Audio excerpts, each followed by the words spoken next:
जी बोले मित्र अब अपने राम चलना चाहते हैं। भगवान बोले कैसे रोके, क्योंकि जब से सुदामा जी द्वारका आए हैं सुशीला देवी ने एक अन्न का दाना नहीं पाया। पतिव्रता नारियों की यही विशेषता है। आजकल नहीं, पतिदेव भूखे हैं तो भूखे हो, अपने राम को तो खाना है, पर चले गए। सुदामा जी बोले कन्हैया अब मैं चलना चाहता हूँ। भगवान बोले अब रोकूं भी कैसे, ठीक है जाओ। तो बोले देख मैं जा रहा हूँ तो भाभी ने तेरी संदेश दियो तो तू भी कुछ संदेश देगा।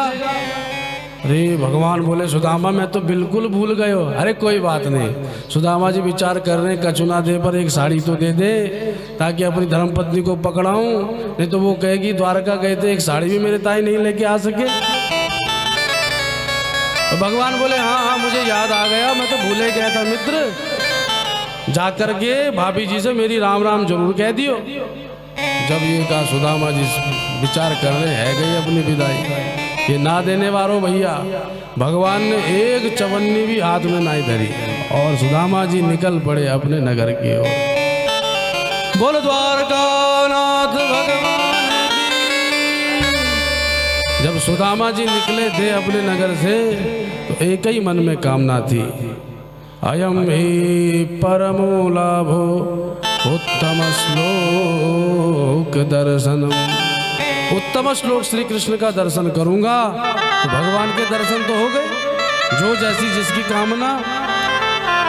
सुदामा जी जा रहे हैं और विचार कर रहे हैं अरे कन्हैया ने मेरे हाथ में कचुना धरो पर कोई बात नहीं, पर क्या सम्मान दिया है। उस विशाल राजप्रासाद में मुझे भुजपास में बांध लिया, मेरा इतना स्वागत किया। क्वाहम दरिद्र पापियान क्व कृष्ण श्री निकेतन। मैं महादरिद्र और भगवान लक्ष्मीपति नारायण मेरा इतना स्वागत किया, मेरे लिए यही बहुत है। पर सुदामा जी जैसे अपनी झोपड़ी ढूंढने के लिए अपने नगर की तरफ पहुंचे पर झोपड़ी कहीं दिखाई नहीं पड़ी, न झोपड़ी न सुशीला न बच्चे, तो घबरा गए। यही जय जयकार वहां पर होने लगी। सुदामा जी हतप्रभ हो गई, ये सुदामा कौन है भैया? नाम तो अपनों भी सुदामा है पर लगता है कोई दूसरा सुदामा नाम का राजा है जिसकी जय जयकार हो रही है। क्योंकि सुदामा जी को घंटे भर से घूमते घामते द्वारपालों ने देख लिया तो अट्टालिका पर जाकर के महारानी सुशीला को सूचित किया और जो झरोके से देखा तो थाली सजा करके छम छम करती हुई सुशीला नीचे आई। तब तक तो जय जयकार होने लगी। बोलो सुदामा महाराज की जय। इतने में सुशीला आई तो बाबा सुदामा को लगा कोई महारानी है जो पूजा करने के ताई मंदिर जा रही है। तो बाबा अलग थलग होकर के मार्ग छोड़ के खड़े हो गए। अब सुशीला चमचम करती हुई आई, बाबा के सामने खड़े होकर आरती घुमाई। बाबा और विचार करने लगे, अरे देवी क्या कर रही हो, हमारी आरती काहे को कर रही हो? जैसे सुशीला के शब्द जब सुशीला को कहा तो सुशीला बोली क्यों जी, द्वारका गए थे और अपने मित्र से ऐसे मिलने में तल्लीन है गए कि मुझे ही भूल गए। जहां सुदामा के शब्द कर्ण से टकराए सुदामा भौचक्के होकर देखने लगे कौन है, और जब मुखमंडल पर दृष्टिपात किया तो देखा रही ये तो अपनी सुशीला है। अरे ओ सुशीला तेरे दो दो चुटीला, इतनी सोने की प्यारी थारी, इतनी बनारसी सब प्यारी सारी, अरे कहां से आ गई तेरे पास? बोले सब द्वारकाधीश को चमत्कार है। आप द्वारका में गए और यहाँ महालक्ष्मी विश्वकर्मा प्रकट होके कायाकल्प कर दिए। इस नगर को ही नाम सुदामा नगर रख दिया। जैसे ये सुना सुदामा जी ने भगवान की भक्त वत्सलता पर रीझ गए। अरे सुशीला मैंने उससे सारी बातें करी पर उसने मेरे हाथ में एक चवन्नी नहीं धरी, पर यहाँ इतना बड़ा वैभव प्रकट कर दिया। वास्तव में मेरा मित्र घनश्याम है। जैसे बादल बरस के चले जाते हैं पर ये अपेक्षा नहीं रखते कोई देखे हमारे प्रभुत्व को, हम कैसे बरस रहे हैं। हम सोए रहते हैं और बारिश होकर के चली जाती है, मेघ बरसा के चले जाते हैं।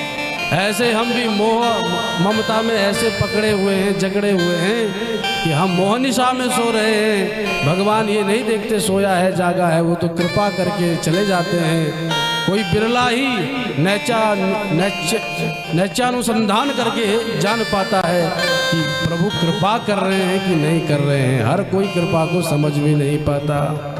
सुदामा जी भीतर गए, बोले देवी ये तुमको ही मुबारक हो, अपने राम को भजन करते हुए ही रहेंगे पर यहाँ नहीं रहेंगे। जैसे ही बाहर जाने लगे भीतर से आवाज आई, अरे ओ सुदामा।